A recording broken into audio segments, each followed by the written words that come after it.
Hai Sobat Kanal, ketemu lagi dengan saya Dr. Brahmandita, spesialis anak konsultan tumbuh kembang dan pediatri sosial dari Divisi Tumbuh Kembang Pediatri Sosial, Departemen Ilmu Kesehatan Anak FKKMK UGM, Rumah Sakit Umum Dr. Sarjito, Yogyakarta.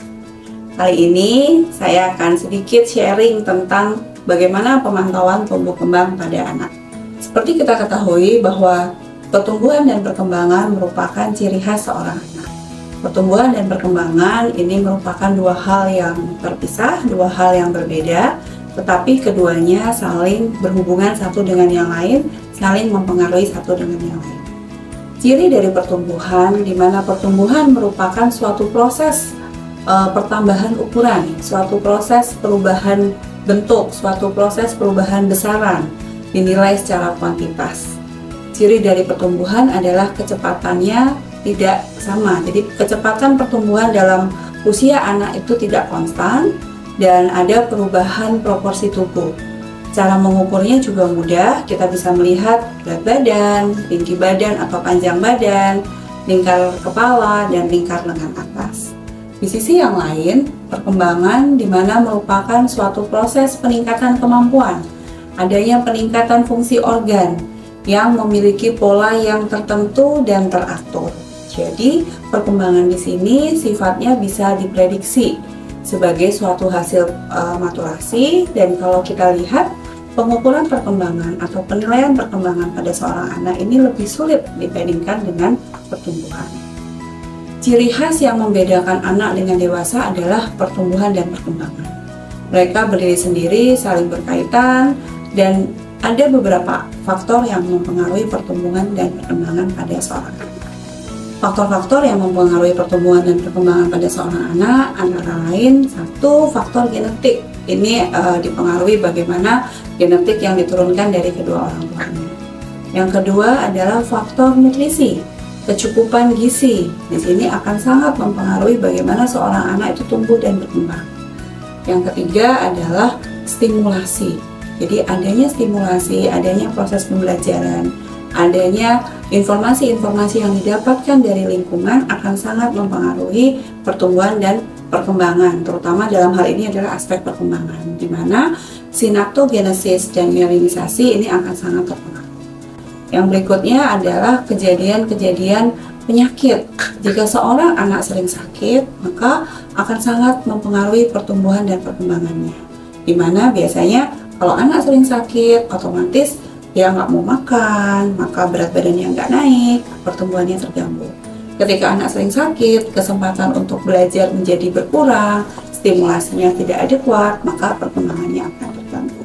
Dan yang terakhir adalah aspek asih atau kasih sayang dari lingkungan. Dalam hal ini tidak hanya orang tua, tetapi faktor kasih sayang dari lingkungan akan sangat mempengaruhi tumbuh kembang seorang anak. Di Indonesia, pedoman pemantauan tumbuh kembang balita dan anak prasekolah sudah ada panduannya. Jadi Kementerian Kesehatan Republik Indonesia mengeluarkan buku yang kita sebut sebagai buku KIA atau biasa dikenal dengan buku PINK. Di mana buku KIA atau buku PINK ini diperuntukkan untuk para kader dan masyarakat pada umumnya, tetapi buku ini juga menjadi salah satu alat bantu tenaga kesehatan dalam melakukan pemantauan pertumbuhan dan perkembangan pada balita dan anak prasekolah. Di sisi yang lain, pada petugas kesehatan, aspek petugas kesehatan dalam memantau tumbuh kembang balita dan anak prasekolah ini juga sudah ada panduannya. Edisi terbaru tahun 2022 merupakan edisi terakhir ya saat ini yang ada, di mana ada pemantauan, pelaksanaan, dan juga buku bagan. Jadi di dalam edisi terbaru ada dua buku, yaitu buku pedoman dan buku bagan. Di buku pedoman dan buku bagan ini, petugas kesehatan mendapat informasi mengenai bagaimana harus melakukan stimulasi, deteksi, intervensi, tumbuh kembang pada anak balita dan prasekolah. Jadi harapannya buku-buku ini bisa membantu kita, ya, baik petugas kesehatan maupun masyarakat luas maupun orang tua untuk selalu memantau pertumbuhan dan perkembangan balita dan anak prasekolah.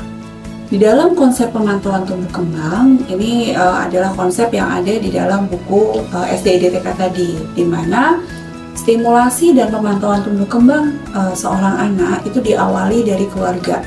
Di sana orang tua, kemudian mungkin keluarga besar ya atau extended family, serta masyarakat kita sarankan menggunakan buku KIA atau buku PINK tadi. Apabila dari hasil pemantauan dengan buku KIA ini ternyata pertumbuhannya itu ada yang kurang atau perkembangannya ada yang belum bisa mencapai tahapan pada anak seusianya, maka segera lakukan pemeriksaan atau segera berkonsultasi dengan dokter atau petugas kesehatan di puskesmas. Di sana nanti dokter atau petugas kesehatan lain di puskesmas akan melakukan pemeriksaan lebih lanjut. Tetapi apabila pemantauan dengan buku KIA ini baik-baik saja, ternyata pertumbuhannya oke, ternyata perkembangannya baik, sesuai checklist perkembangan yang ada di buku KIA juga selalu lengkap sesuai dengan usia, tetap seorang anak harus bertemu dengan tenaga kesehatan di usia-usia tertentu. Jadi usia berapa saja? Usia 6 bulan, 9 bulan, 18 bulan, kemudian setelah itu 2 tahun, 3 tahun, 4 tahun, 5 tahun, dan 6 tahun. Di usia tersebut, walaupun hasil pemantauan dengan buku KIA-nya baik-baik saja, normal sesuai usia, seorang anak harus mendapatkan screening atau deteksi dengan menggunakan buku pedoman SDID-TK tadi. Di mana berdasarkan buku pedoman SDID-TK tadi, ada beberapa kemungkinan hasilnya. Kalau semuanya normal, maka kita akan melanjutkan pemantauan lagi dengan buku KIA oleh orang tua, keluarga, dan masyarakat. Tetapi apabila berdasarkan hasil dari pemantauan dengan buku SDID-TK tadi ternyata meragukan, maka perlu dilakukan intervensi dini. Nah, intervensi dini ini dilakukan selama 2 minggu, paling lama adalah 4 minggu. Kemudian dievaluasi kembali. Berdasarkan hasil evaluasi itu, kalau kemudian jadi normal, maka pemantauan dilanjutkan oleh keluarga. Jadi apabila dari hasil evaluasi dengan buku SDID-TK setelah dilakukan intervensi dini ternyata hasilnya meragukan atau malah jadi kemungkinan ada penyimpangan, maka anak tersebut akan segera dirujuk ke rumah sakit ya untuk mendapatkan penanganan spesialistik ya oleh dokter spesialis. Apabila dari hasil deteksi tersebut kemudian langsung kita temukan adanya kemungkinan penyimpangan, maka tidak ditunda-tunda lagi, anak tersebut harus segera dirujuk ke rumah sakit. Pemantauan pertumbuhan pada anak, di sini ada beberapa hal yang perlu kita perhatikan. Untuk menilai pertumbuhan seorang anak, maka pengukuran harus dilakukan secara serial. Jadi, apa saja indikator pertumbuhan pada anak? Yang pertama adalah berat badan berdasarkan usia. Yang kedua, panjang atau tinggi badan berdasarkan usia. Yang ketiga, berat badan berdasarkan panjang atau tinggi badan. Yang keempat, indeks massa tubuh berdasarkan usia. Dan yang terakhir adalah lingkar kepala berdasarkan usia. Indikator-indikator ini merupakan hal yang wajib selalu kita pantau untuk melihat pertumbuhan seorang anak, bukan hanya pada satu waktu, tetapi harus dilakukan secara serial pada waktu-waktu yang sudah ditentukan. Sedangkan tahapan pemantauan perkembangan seorang anak, kita memiliki 3 tahapan. Jadi, nomor 1 adalah tahapan surveillance, di mana pada tahapan surveillance perkembangan ini dilakukan bisa oleh orang tua, bisa oleh kader, bisa oleh tenaga kesehatan. Bukunya yang paling mudah kita gunakan adalah buku KIA atau buku PINK tadi. Apabila dari hasil surveillance-nya baik-baik saja, maka kita melanjutkan tahapan screening hanya pada usia tertentu seperti yang tadi sudah saya jelaskan.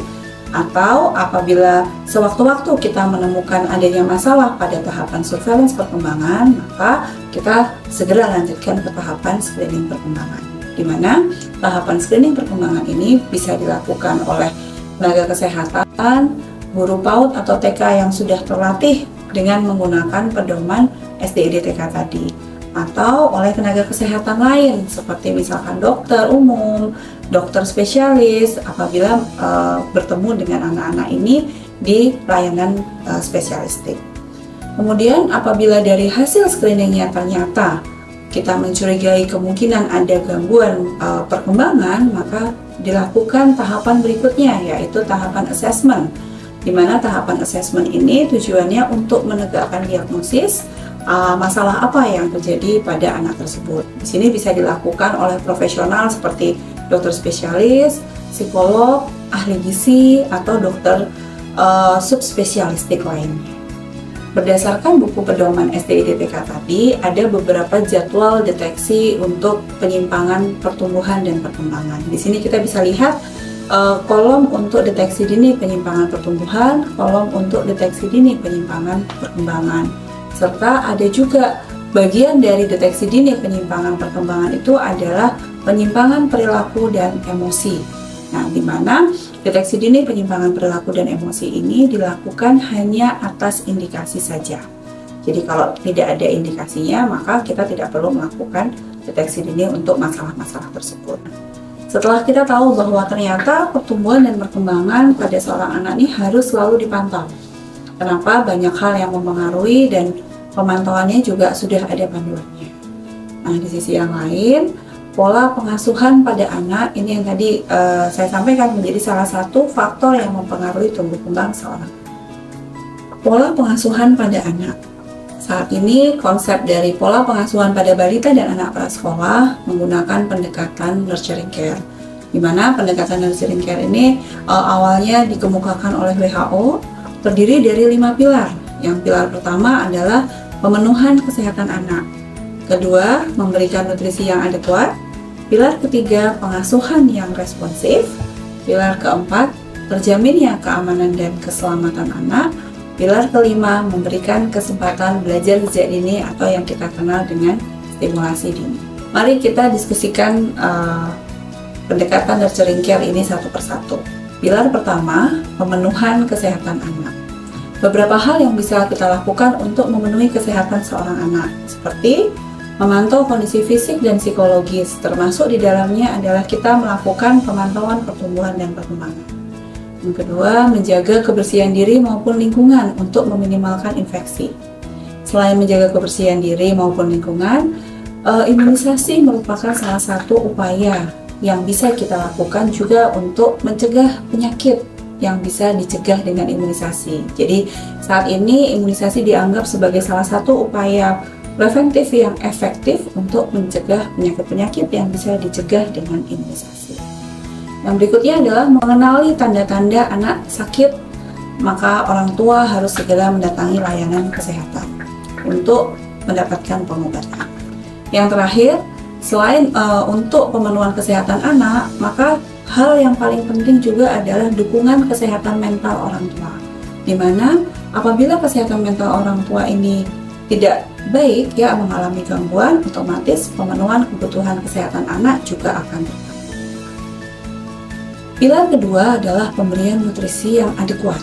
Di sini kita ketahui bersama bahwa inisiasi menyusui dini ini merupakan salah satu langkah pertama yang dilakukan. Jadi saat segera setelah bayi itu lahir dilakukan inisiasi menyusui dini atau yang kita kenal dengan IMD. Setelah itu dilanjutkan dengan pemberian ASI eksklusif sampai dengan 6 bulan.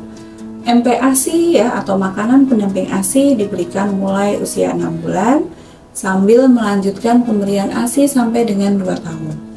Di mana pemberian MPASI kita mulai sejak usia 6 bulan dengan tepat waktu, kemudian kandungan nutrisi yang cukup dan seimbang. MPASI tersebut harus aman serta diberikan dengan cara yang benar. Di sini kita mengenal dengan ada yang namanya metode responsive feeding. Apa itu responsive feeding? Jadi responsive feeding ini kita memberikan makan sesuai dengan kebutuhan anak, dan harapannya dengan responsive feeding ini anak juga ikut belajar bagaimana cara makan yang baik sehingga dia nantinya tidak mengalami kesulitan makan di kemudian harinya.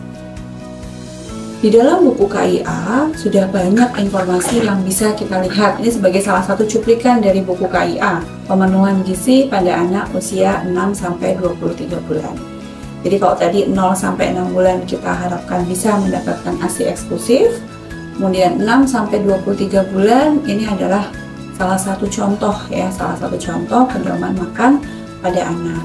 setelah 23 bulan nanti akan ada perbedaan baik dari struktur maupun komposisi dari makanan tersebut.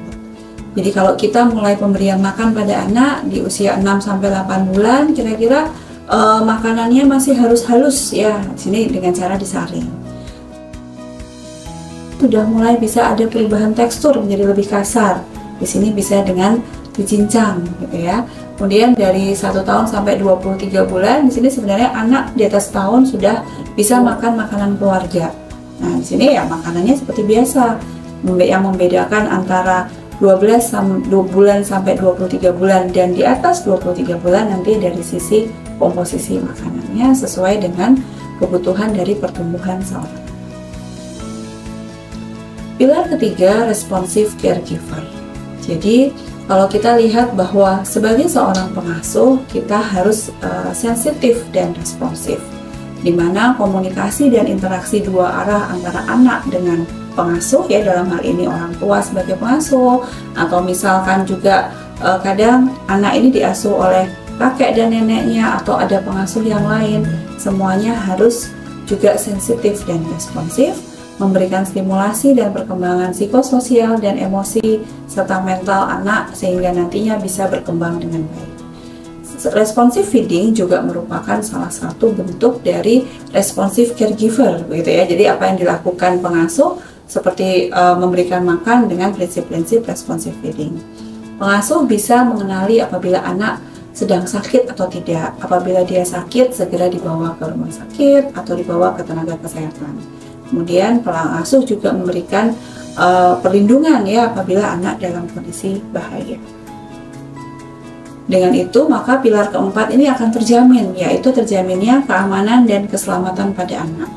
Buku KIA juga sudah memberikan beberapa informasi di mana di dalam buku KIA ada contoh ya. Di sana kita bisa lihat di sini ada beberapa contoh bagaimana kita bisa memberikan lingkungan yang aman. Misal kalau misalkan anaknya masih baru mau belajar berjalan, maka kita memberikan lingkungan yang aman. Misal tangga-tangganya harus ditutup ya, jadi anak tidak memiliki resiko jatuh yang besar. Atau apabila anak sudah berusia 2 tahun lebih ya, misalkan dia sudah mulai bisa bermain di lingkungan sekitar rumah, hati-hati apabila ada sumur harus ditutup. Kemudian apabila ada kolam, itu mesti harus dibuatkan pagar gitu ya, supaya anak terhindar dari bahaya tenggelam. Begitu juga yang ada di dalam rumah, apabila anak sudah mulai bisa merangkak gitu ya, dia bisa mencari mengeksplor ya area sekitar rumah, maka listrik ya biasa suka colokan itu ada di bawah ya, lubang listrik. Nah itu juga harus diberikan pengaman supaya anak terhindar dari bahaya-bahaya karena listrik ataupun luka bakar. Nah ini yang bagaimana kita mencegah hal-hal yang bisa membahayakan anak merupakan salah satu prinsip yang bisa kita lakukan untuk terpenuhinya pilar keempat. Pilar kelima yaitu stimulasi dan pembelajaran sejak dini. Stimulasi akan merangsang terbentuknya sinaptogenesis, di mana apabila sinaptogenesisnya bagus, maka perkembangan otak akan optimal yang akan sangat mempengaruhi perkembangan seorang anak tentunya. Di awal kehidupan, otak ini bersifat plastis. Jadi pada 1000 hari pertama kehidupan atau dari dalam kandungan plus 2 tahun pertama kehidupan atau yang kita kenal dengan 1000 hari pertama kehidupan tadi, di sini merupakan critical period, di mana di critical period tersebut otak bersifat sangat plastis. Dia akan sangat mudah berubah gitu ya, apabila kita memberikan stimulasi yang baik, maka dia akan berkembang dengan baik. Tetapi apabila terjadi masalah, dia juga akan mudah mengalami masalah. Nah, sel otak yang tidak digunakan akan dimatikan atau yang kita kenal dengan apoptosis gitu ya. Dia akan mengalami pruning dengan sendirinya. Sehingga tadi kalau stimulasinya tidak adekuat, banyak sel otak yang kemudian tidak digunakan, akhirnya banyak yang akan di apoptosis atau dilakukan pruning sehingga tidak akan berkembang dengan optimal. Prinsip dari stimulasi di sini satu, interaksi harus sifatnya timbal balik atau dua arah. Jadi ada yang namanya serve and return. Kita memberikan sesuatu, memberikan stimulus, maka kita kemudian menunggu respon. Apa yang direspon dari anak, sehingga kemudian kita memberikan lagi stimulasi sesuai respon yang diberikan anak. Ini yang kita kenal dengan serve and return dalam hal interaksi yang dua arah. Kemudian stimulasi ini harus bersifat rutin, berkesinambungan, berkelanjutan, terus-menerus. Jadi bukan hanya kalau sesi belajar aja kita kemudian memberikan stimulasi, tetapi dalam seluruh aspek kehidupan kita selalu memberikan stimulasi. Kemudian usia atau tahapan perkembangan seorang anak ini akan sesuai karena kita bisa prediksi tadi, sehingga stimulasi juga perlu disesuaikan dengan tahapan usia atau tahapan perkembangan anak. Suasana yang menyenangkan, tidak ada paksaan, ya, kita tidak boleh memberikan hukuman atau apalagi ancaman pada seorang anak dalam pemberian stimulasi. Alat permainan yang aman tadi untuk juga meningkatkan stimulasi dan aspek pembelajaran, tetapi ini juga mendukung tadi pilar keempat, yaitu keamanan. Maksud kita memberikan stimulasi, maksud kita memberikan pembelajaran, tapi kalau ternyata alat yang digunakan itu tidak aman, maka ini juga akan membahayakan, sehingga tujuan stimulasinya bisa tercapai, tapi aspek keamanannya tidak terjamin. Yang terakhir, kita tidak boleh membedakan anak laki-laki maupun perempuan. Jadi dalam proses stimulasi, dalam proses pembelajaran usia dini, anak laki-laki dan perempuan mempunyai kesempatan dan perlakuan yang sama.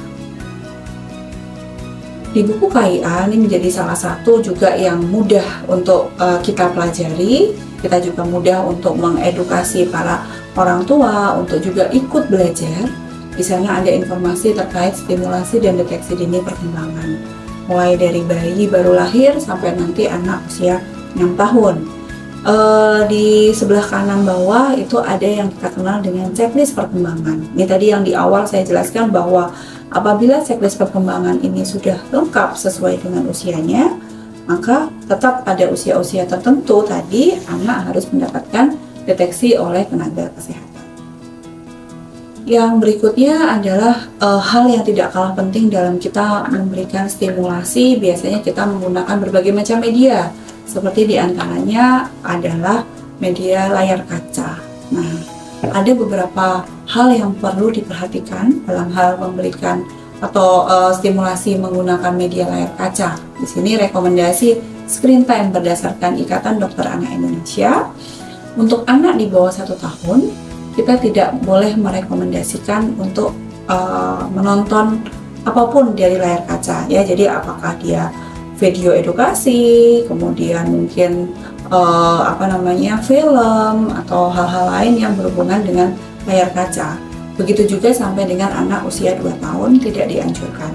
Yang diperbolehkan dalam bentuk video calling, gitu ya. Jadi kalau misalkan orang tuanya jarak jauh, ya, boleh kita melakukan video calling. Tetapi juga mestinya dengan pendampingan orang tua, ya. Jadi tidak dibiarkan sendiri dengan handphone anak tersebut.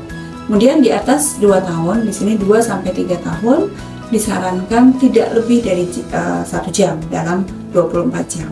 Dan harapannya semakin sedikit semakin baik, begitu. Di atas 3 tahun, ya, 3 sampai 6 tahun sama, tidak boleh lebih dari 1 jam. Tetapi boleh kita melakukan pendampingan, mulai mengenalkan misalkan video edukasi diperbolehkan, tetapi harus diingat kembali durasinya tidak lebih dari 1 jam. Semakin sedikit semakin baik, dan pastikan konten yang diakses juga sesuai dengan usianya. Mungkin itu yang bisa saya sampaikan terkait dengan pemantauan pertumbuhan dan perkembangan pada anak. Mudah-mudahan bermanfaat untuk sobat kanal semua. Terima kasih.